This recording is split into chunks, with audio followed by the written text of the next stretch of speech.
अंकुशवा अंकुशवा तोरा सुनात नहीं खे दुआर पर कबे लेके तो घंटी बजावता है एकदम जाते नु भाई जहाज जयपुर जाई दिन भर खाली हला करत रहेलन।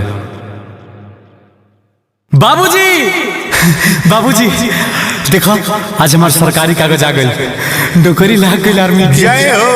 जय हो डिहुआर बाबा, जैसे हमरा बबुआ के नौकरी के कागज भेजल वैसे ही कोनो बढ़िया रिश्ता भेज दे। हे भगवान हे भगवान। हेलो कहीं समाचार सब ठीक बा? सुनो ना हाँ आर्मी के तो नौकरिया लाग गइल, पापा से कहियो बियाह करे के। परमानेंट लागल है कि सिर्फ 4 साल वाला? 4 साल के लागल हो। पापा ना करे परमानेंट खोजतानी का हम अभी आवतानी।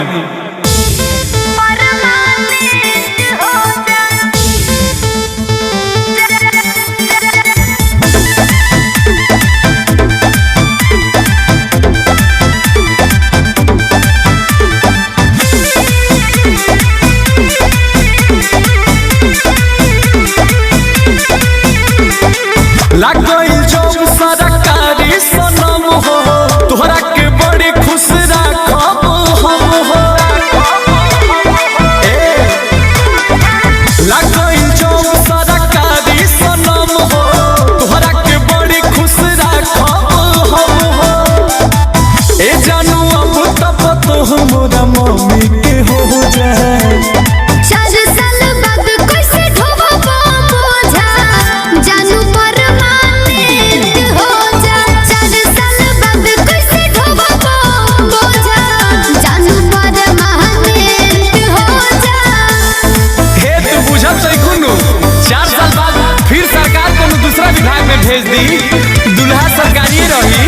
ए ना हो, हम अपना बाबूजी के जानतानी, उनका ये सब झोल झाल पसंद ना हो। नौकरी मिलत बड़ी हो भागे, ले ली जवानी आइल हो आगे, समझ तू हाला। ए डार्लिंग समझौतानी बाकी, घर के लोग ना बुझी बात। हमारा खातिर लइका तुइए दिन पबड़ुए खो जा। तो तू ही कहब करी कोना देवता के पूजा। 4 साल बाद कैसे ढोबब बोझा, जानू परमानेंट हो जा। 4 साल बाद कैसे ढोबब बोझा, जानू परमानेंट हो जा। वाई हो दादा, सब हमार दौड़ल धूपल पानी करबू का?